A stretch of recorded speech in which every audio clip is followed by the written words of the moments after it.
ouvert l'atelier de validation de la politique nationale de l'emploi de la République de Guinée. Vive la Guinée, vive l'emploi politique et décent, vive la synergie d'action autour de l'emploi. Merci pour votre soutien et votre engagement continu. Que Dieu bénisse la Guinée, les Guinéennes et Guinéens. Je vous remercie de votre aimable. Mesdames et messieurs, chers invités, aujourd'hui, 9 juillet 2024, marque une nouvelle ère pour notre population active de façon générale et notre jeunesse de façon particulière. En effet, c'est la première fois que notre pays se dote d'une politique nationale de l'emploi.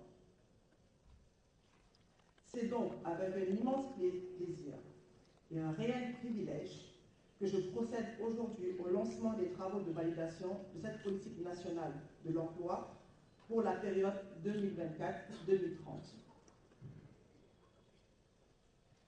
Cela dénote une fois de plus de la ferme volonté de notre cher président, le général de corps d'armée, Mamadi Doumbouya, de bâtir une Guinée nouvelle, une Guinée forte, une Guinée résiliente, à travers la création d'un environnement propice et favorable à l'essor de notre économie nationale et à la création d'emplois décents et durables pour chaque citoyen.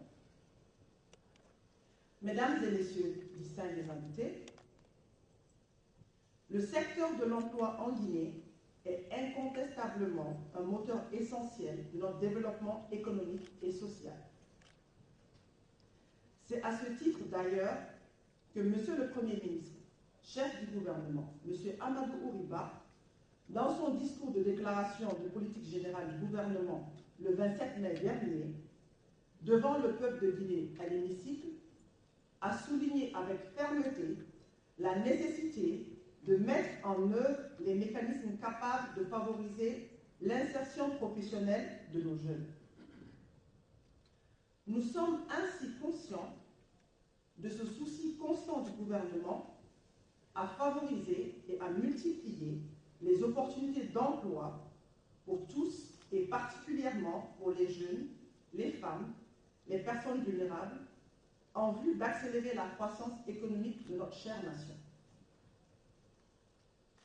Mesdames et messieurs, distingués invités, cette politique nationale est en parfaite harmonie avec les différents documents d'orientation politique et stratégique de notre pays, notamment la vision 2040 pour une Guinée émergente et prospère et le programme de référence intérimaire PRI, dans ses piliers fondamentaux qui visent notamment à renforcer les compétences et qualifications des jeunes et femmes grâce à une formation professionnelle adéquate, faciliter l'accès au financement et fournir un accompagnement technique pour encourager la création de nouvelles entreprises, moteurs de croissance et création d'emplois. Formaliser les activités économiques informelles pour élargir la base de l'emploi et assurer une protection sociale aux travailleurs les plus vulnérables, à investir dans les infrastructures de transport, d'énergie et de communication, entre autres, pour créer les conditions nécessaires à l'essor d'activités économiques et à l'augmentation des opportunités d'emploi. La politique nationale de l'emploi, PNE, que nous nous apprêtons à finaliser, ne doit pas être vue simplement comme un document administratif, mais plutôt comme une feuille de route concrète et vivante. Elle doit guider nos actions quotidiennes et orienter nos décisions stratégiques. La mise en œuvre de la PNE exige donc un engagement collectif et une collaboration et coopération étroite entre tous les acteurs. Il est crucial que nous travaillions ensemble pour surmonter les innombrables défis et saisir les opportunités qui se présentent à nous. L'État, le secteur privé, les partenaires techniques et financiers, ainsi que la société civile, doivent unir leurs efforts pour garantir le succès de cette politique. Pour cela, il est impératif que chaque acteur ici présent, qu'il soit du secteur public ou privé, des structures déconcentrées ou des organisations de la société civile s'approprient pleinement de cette politique et contribuent activement à sa mise en œuvre. Je tiens ici à rappeler que la réussite de cette politique repose sur notre qualité et notre capacité à travailler ensemble, à dépasser nos divergences et à unir nos forces autour d'un objectif commun. Celui de créer un environnement adéquat où chaque Guinéen et chaque Guinéenne, particulièrement les femmes et les jeunes, peuvent trouver un emploi décent et contribuer au développement de notre nation.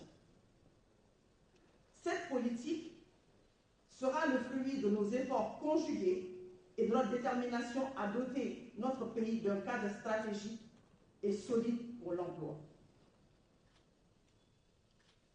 Je tiens encore une fois à souligner de l'importance de l'inclusion de chaque partie prenante dans cette approche.